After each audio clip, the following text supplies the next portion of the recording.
Thank you for joining me today as we tune into another level of the love frequency. This last month has been a crazy, amazing journey for me. I bought a new home for me and my kids, which came with a whole new set of triggers and things coming out of the shadows.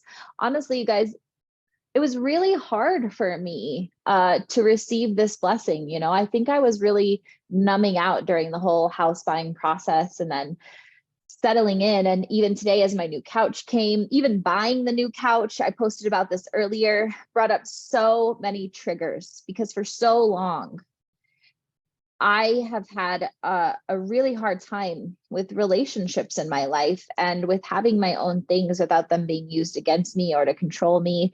And so putting down roots was something that my body just didn't feel ready for. And so when it all came to fruition this last couple of days, this last week, I had so many triggers inside coming up saying, wait, you're not worthy. It's not safe to settle and all of these things. And I really had to sit with it. I had to sit with it all and breathe through it and confirm for myself and my inner child once again that I am worthy, that my kids are worthy, that we're safe, that I can do this, right? And I'm sharing this to say that no matter where you're at on your healing journey, things are going to show up for you in different ways. And it's so important each and every time to come back to yourself and to do the work. It's what I've been doing for the last decade. And more importantly, as I told you guys last week, I'm working on calling in my divine partner, right? I'm not trying to date again. I'm not trying to find a boyfriend or girlfriend again. I am calling in my divine partner, the person I want to walk this earth with for the rest of this human experience. For me, that's really hard to say, right? I've always been a kind of like, let's fuck around and find out kind of woman, and really just not intentional with dating because I didn't allow myself to get attached. I didn't want myself to get hurt. And so I kind of played one foot in, one foot out. And then I decided I didn't want to live that way anymore. I really wanted someone to come home to at night, to sit with, to process with, to grow with, to be spiritually with, you know? And so as I've been calling that in, I kept asking myself, like, Nikayla, how the hell are you going to call in a healthy relationship when you've never seen it before, when you've never experienced it before? And as I sat with that, the message that came through for me was you experience it every day with source, with God, with your higher self. You experience that divine, infinite love in your connection with the beloved. That is what you base your healthy relationships off of. And that's what I want to talk to you guys about today, holding yourself to these higher standards. And I'm just going to say, like, I fucking know that higher standards often come with higher levels of loneliness. When you start to hold yourself to a higher standard, when you start to see your presence as sacred, the fact that someone gets to sit next to you is a sacred experience. And hopefully for you and them, it is too, right? It's not just because you're this divine special being, it's because we all are. But I hold myself to that sacredness, and I have for a long time. And because of that, a lot of people have been removed from my life. They didn't like my standards. They didn't like my boundaries. They said I was hard to love. And it was always so easy to love and show up for myself after I really healed a lot of my trauma. I didn't understand why me communicating boundaries and expressing what I need made me hard to love. And I realized last year that it makes you hard to love because people so badly want to have those standards for themselves. And when they don't, and when they see you doing it, it triggers something within them. And it has nothing to do with you. It has everything to do with them and where they're at. And if you can continue to hold that vision for them of their highest self, maybe eventually there come. But for me, I knew I had to get to the place where I was okay with being alone, as long as it meant having the sacred space for myself, these higher levels of standards for myself. And I cultivated that by honoring my connection with source. And I want you guys, and I'm going to walk you through this in the meditation that I share later tonight, but envisioning God's source universe as this divine, loving, all-encompassing being you can always turn to without fear of judgment. You can always turn to knowing you will be protected, you will be held. You can always speak your needs and they will be reciprocated, whether or not the divine will reciprocate them for you in that moment, or whether it looks a different way than you thought, doesn't matter. It will happen, and you can feel that when you tune into source, right? But when we try to do that with our relationships, with our loves, with our family, we're often met with their unhealed wounds. And because of their unhealed wounds, we bring their perceptions and judgments of us back into our own bodies and psyches if we haven't done the work to say, hey, just because I expressed that need and they weren't able to meet it doesn't have anything to do with me or my worthiness. It has everything to do with them and where they're at. And I hold no judgment because it's not their job to meet my needs. It's cool if they can. And when they can't, that's okay too. Okay, but what's not okay is to take whatever they say, whatever their perception of you, your boundaries, your needs, whatever are, as a reflection of what you're worth. You got to hold yourself here. Nobody else is going to hold you here. When somebody is on a pedestal, that's not divine love. When somebody sees you on a pedestal, when you see them on a pedestal, that is not divine love. That is riddled with judgment, right? We've talked about this before. Judgment can also be the form of praise.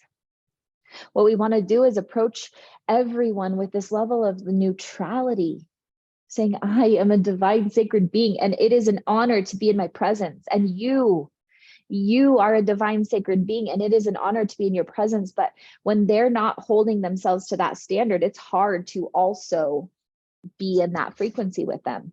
And that's when you have to be okay with having the hard conversations, by sharing your truth, by sharing your needs, by honoring yourself, and most importantly, by saying, I will never settle. I will never settle for less than what I deserve, and what I deserve is the best. You don't deserve other people's triggers to be leaked all over you. In fact, I was just talking to a friend a couple of weeks ago about triggers, right? This particular friend had kind of like a trigger explosion. And as I was sitting, having a hard conversation, right? This is what I do in real life. I pulled this friend aside and I said, hey, I totally understand your trigger. It's absolutely valid. Everything you feel is valid. But what's not okay with me is when that trigger causes me or my family hurt or harm. What's not okay with me is when that trigger leaks out everywhere else. It's up to you to go in and process internally and ask for the support and guidance you need, and then speak out what you need without energetically or emotionally attacking other people. And the phrase I use, because I like to keep things light and I like to keep things simple. I don't ever want to create shame with people. I don't ever want to create a feeling of judgment. And so what I said was, triggers are a lot like farts. I don't know about you guys, but I fucking hate it. I hate it when people just like fart in a public space, right? Just like totally understand if it like slips out, right? You can't help that sometimes. But like when you intentionally fart in a public space, like no one deserves to have to deal with your shit smells.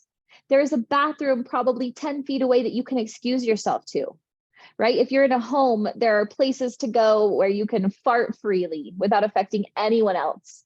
But no one needs to smell your farts. And no one deserves to feel the repercussions of your triggers. It's always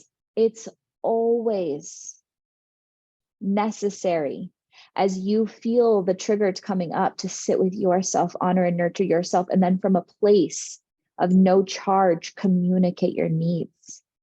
Now, I understand there's a lot of manipulative relationships out there. And I'm assuming if you're listening to this, you're probably understanding your level of self-worth and removing yourself from those situations. But I know for me, I was in two very severe narcissistic, abusive relationships. And it's called reaction abuse. They will trigger and trigger and trigger you until you react so that they can call you the monster, right? And it's in these situations where I know it's not easy to walk away. I absolutely know it's not easy to walk away and go deal with your shit. And you are not a monster for reacting that way and letting your trigger come out in those types of situations.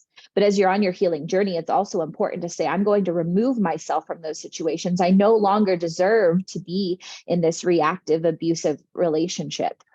And then you teach yourself, before dating again, before cultivating new friendships, before any of that, you teach yourself how to respond to your own triggers. And you do that by saying, okay, I notice every time I get triggered around this subject, what it feels like. I'll give you an example. For me, I had a lot of violence in my past. So gunshots or really loud booms create instant anxiety in my body. What it feels like first for me is I feel my feet get numb, and then I feel my heart beat really fast. And almost within 5 seconds, I'm ducking or hiding for cover. So what I've had to do was, the moment I hear that loud sound, over and over again, I had to tell myself, breathe, you're safe. Before the trigger overtook my body, and I'd step myself away and I'd find a sense of safety and I'd come back to myself. I had to train myself for what the trigger looked like in a physical capacity, in a physical sense. And as I continuously did that, now I can hear the loud sounds, I can hear the sirens, and I can immediately say you're safe, and I can regulate my nervous system. Right? For you, maybe it's a certain word that all of a sudden, maybe your significant other or friend calls you a brat, and that's a huge trigger for you. Obviously, it's not okay that they're calling you a brat, but first it's up to you to make sure there's no charge, because if you just say, I'm not a brat, blah, blah, blah, and you explode all over them, they're not going to take you seriously. They're not going to listen. And they probably wanted to elicit that response. So what you do is you show up for yourself in the divine love. You pull yourself aside, you sit with yourself, you say, wow, those feelings are so valid. You did not deserve to hear that. You did not deserve to be called that. Breathe through it. And what words do you need to use to make you feel safe with this person? And as you settle and as you breathe and you find that state of neutrality, comforting your inner child, you go back to that person and say, hey, I feel really judged and belittled when I hear myself being called a brat. What I need is relationships who don't use words like that. And what that looks like is not calling me a brat. Is that something you can do for me? If they say yes, cool, continue on. If they say no, probably not a relationship you want to have. Right? But holding ourselves to these standards, both by doing the inner work and the people that we put ourselves around, is all an act of self-love. It's where the sacred part of our presence gets to flourish. If we can't feel like 100% our authentic self, if we have to dim our light, if we have to move a different way than what we were put on this earth to do, we are not in our divine presence. And it's up to us to cultivate an environment where we can safely do that as we're healing. Eventually, you can go be yourself in most places, and the judgments of others won't come inside of you. You won't take the perceptions of others as who you are. But as we're still here on this healing journey, we have to learn to honor all these parts of ourselves, to show up consistently in love for ourselves, to model what divine love looks like for us and in every relationship. Holding ourselves to the standard of, is this what my relationship with the divine looks like? Would the divine judge me? Would the divine call me names? Would the divine admonish me for dancing in the kitchen or whatever it may be? Right? But if we don't cultivate that self-love and that relationship with the divine first, we don't have this standard to hold our relationships to. And of course, there's relationships that you can grow with along the way, that as you build and grow and cultivate love, they're doing it too. And there's healthy, beautiful communication, and triggers are coming and going. And it's not creating all of this trauma, because you're both able to speak and converse and meet each other's needs. All of this to say, please don't lower your standards. Please don't lower your standards for love, for relationships, for connection. Every time you wonder if your boundaries are too crazy, if you're being too rigid, turn to source, God, universe, your highest self. You are constantly in tune with that consciousness. You are the God that created this. You are the one you submit to and the one who submits. You are it all. And I really want to see you holding yourself to that standard. And as you do, I promise you the right relationships, the right connections, the right loves, the right blessings are all going to come in, and you're going to be able to receive them. You're going to have the tools to, even when you do get triggered, even when things do feel scary, to breathe into that and receive it at a deeper level. As you envision this divine love, allow yourself to constantly affirm that you are worthy. One trick that I have, besides understanding your triggers and responding and speaking to them, is also affirming all of the good in your life, right? When a relationship does treat you right, maybe a friend gives you something, helps you with something, responds to a boundary correctly, listens to you without judgment, you can affirm, wow, I have healthy relationships in my life. When life is just going your way, when you pray for a miracle and it happens, even if it's the simplest thing, wow, life is going my way, right? Things have really, honestly, like worked out for me with this house in ways that I never could have imagined. And what I did every step of the way with every single little thing that happened, I affirmed myself. See, Nakayla, things can be easy. See, Nakayla, you do deserve good things. See, Nakayla, the universe is supporting you. See, Nakayla, miracles do happen. And what I do in those moments is I reprogram my nervous system, right? For me, my CPTSD taught me that life was hard and bad and scary. And I've had to reprogram myself because that was the track, right? I've explained this before, but I'll explain it again. When you have any sort of trauma or negative programming in your life, what it does is, if you think of a radio dial, it turns you to a different radio dial. So you have all these blessings and miracles over here, but your nervous system is programmed over here on this other dial. So it doesn't matter how hard you try to believe, until you turn the dial over, you're still stuck here. And how you turn that dial over is notch by notch, showing yourself something different, writing new pathways in your brain. Good things do happen. I am safe. I can regulate my nervous system. I can have healthy relationships. I do deserve good things. It's safe for me to receive. I am worthy. I will get through this. This is just a sensation. This doesn't define me. Every single day, every single moment, sink into the gratitude of what you have and affirm the way life is happening for you. And when hard things happen, notice it, come back to yourself, get to the root of the trigger and do the work. I know it's so much. It's so fucking much. I totally get why only 10% of the people on the planet do this spiritual work. 2222 on my screen just now. I totally get it. But I know you listening here right now, you are meant for something more, and you know it, you feel it inside. But you've got to hold yourself to that sacred standard. Change your definition of divine love and allow yourself to experience it in all forms, in all ways, on all platforms. When you honor you, the universe is right there backing you up. In Divine Union, my new 4-week masterclass, which is starting on 2/2/23, we are going to dive deep into this connection with the divine. We are going to talk to our inner child. We are going to accept and embrace our shadows. We are going to learn about our quantum Christ consciousness, and we are going to walk in it. I truly, truly, truly believe it is possible to walk in your highest self consistently here on earth, to walk as the divine, in that cosmic consciousness at all times. I truly believe it. But we have to do so by healing our inner child and embracing our shadows, all the parts of ourselves that we've condemned, that have been hurt, and raise them to that higher frequency, knowing they are worthy and good just as they are. And that's what I want to teach you in Divine Union. There's links pretty much all over social media below this, in my emails, wherever you're seeing this, if you want to join.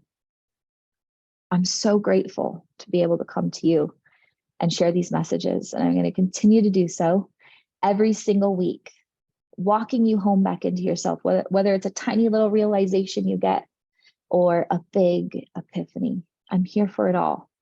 Please share your thoughts and feelings as I spoke about all this. What's hard for you? What's easy for you? What's coming up for you? And I will be back next week for more. And don't forget, tune in to the Divine Love meditation that I will be recording and sharing later tonight. It's going to be amazing. Thank you guys for all your support, truly. And as always, breathe deep and plan on miracles. Have a beautiful day.